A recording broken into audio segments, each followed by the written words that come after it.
Salam, hər vaxtınız xeyir. Növbəti buraxılışda xoş gördük.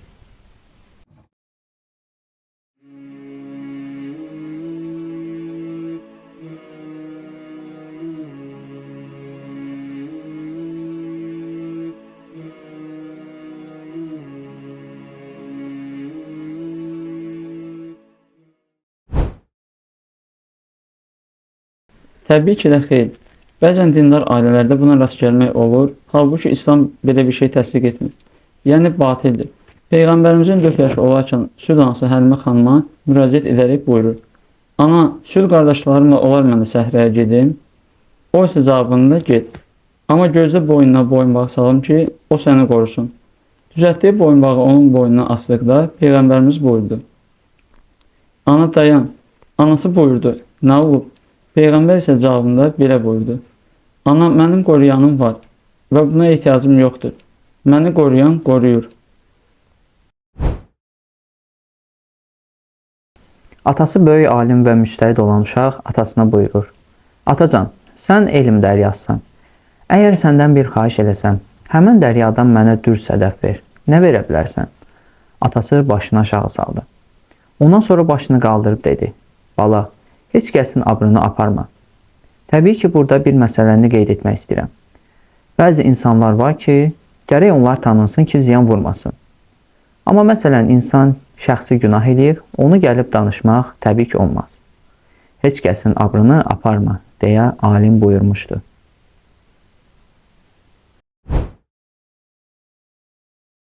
Ailənin bütün üzvləri qadınlara daim hörmətlə yanaşmalı və onları uzaq tutmalıdırlar. Və ailələrdə elə bir atmosfer yaratmaq lazımdır ki, övladlar hörmət əlaməti olaraq öz analarının əllərindən öpsünlər. Əgər qadına hörmətlə yanaşma mədəniyyəti fundamental xarakter kəsb etsə, cəmiyyətdəki problemlərin əksəriyyəti həllini tapar və qadınlara qarşı yol verilən zülmlərin kökü kəsilir.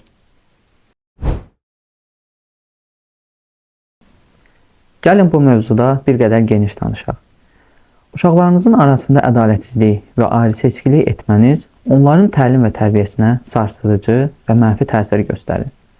Valideynlər övladları arasında ədalətli olmalıdır ki, uşaqlar haqsızlıq və ayrı-seçkilik hissinə qapılmasınlar.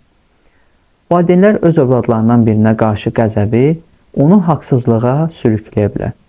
Ona görə də bu məsələyə xüsusi diqqət ayırmaq lazımdır.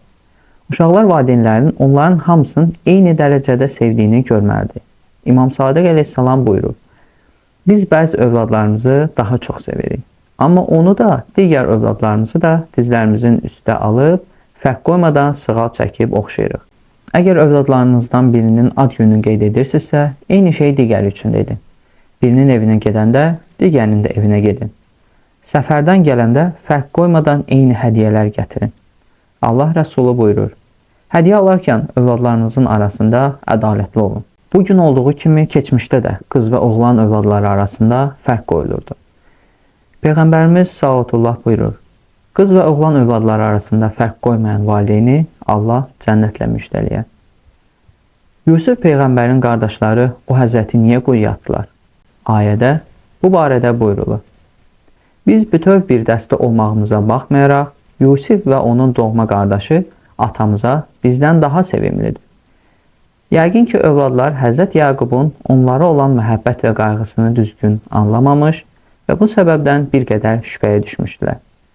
Deməli, övladlar da bu mövzuda olduqca diqqətli olmalı, valideynlərin onlara olan qayğısını düzgün dəyərləndirməyə çalışmalı və bacı qardaşlarının hansısa üstün cəhətinə paxıllıq və həsəd etməməli, əksinə özləri də həmən üstünlüyə nail olmağa səy göstərməlidir. Ayə açıq şəkildə ata-analara, müəllimlərə, övladlar arasında ayrı-seçkilik etməməyi, ədalətlə rəftar etməyi əmr edir. Müəllimlər şagirdləri, tələbələri dinləyərkən ayrı-seçkiliyə yol vermədən hər birinin cavabına diqqət etməlidir. Uşaqlar böyüyüb ailə qursalar, uşaq sahibi olsalar belə, valideynlər yenə də bu qaydaya əməl etməlidirlər.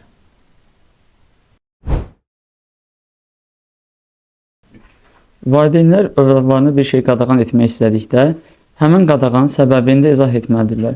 Alkoqol, içkilər, siqaret, qumar və sair qadağaların zərərlərini də izah etmək vacibdir.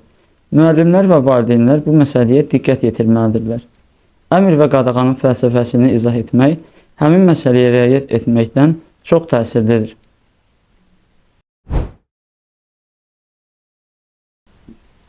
Bununla bağlı İmam Əli əleyhissalam buyurur: Qəlblərin iradəsi, meyli və üz döndərməsi vardır.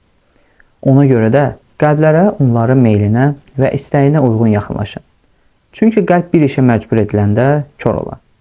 Duyğular, hisslər, vərdişlər və istəklər müxtəlifdir. Hər kəs eyni şəkildə islah olunmaz. Bəziləri hədiyyələrlə, bəziləri həvəslə, bəziləri sevgi və məhəbbətlə, bəziləri isə qəzəblə və s. Əxlaqi vasitələrlə islah olunarlar. Gəlin buna daha bir misal çəkək. 1 litrlik vedrəyə 2 litr su qoysanız, 1 litri yerə töküləcək. Övladların qabiliyyəti də belədir. Valideynlər buna diqqət etməlidir. Bəzən tövbə edib namaza başlayanlar xəta edib qəza namazına da eyni anda başlayır. Bu da tezliklə onların namazdan soymalarına və tamamilə tərk etmələrinə səbəb olar.